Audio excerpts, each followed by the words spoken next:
نحمدہ ونصلی علی رسول الکریم اما بعد۔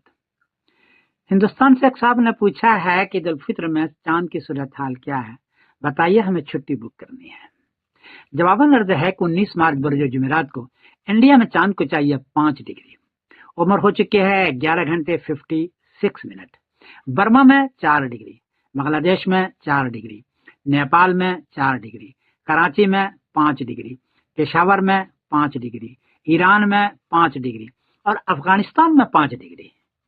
چاند 10 ڈگری میں نظر آتا ہے، یہاں اس خطے کے اندر 4 ڈگری اور 5 ڈگری ہے، اس لیے 19 مارچ برج جمعرات کو چاند نظر نہیں آئے گا۔ 20 مارچ برج جمعہ کو انڈیا میں چاند کو چاہیے 18 ڈگری، عمر ہو چکی ہے 35 گھنٹے 57 منٹ، 35 گھنٹے 57 منٹ،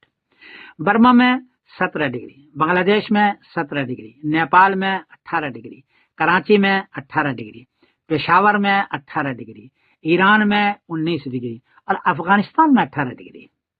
یہاں چاند 10 ڈگری سے کافی زیادہ ہے، اس لیے 20 مارچ برج جمعہ کو چاند نظر آئے گا اور کافی دیر تک رہے گا، واضح نظر آئے گا، اور 21 مارچ برج سنیچر کو عید الفطر ہوگی سارے خطے کے اندر انشاءاللہ۔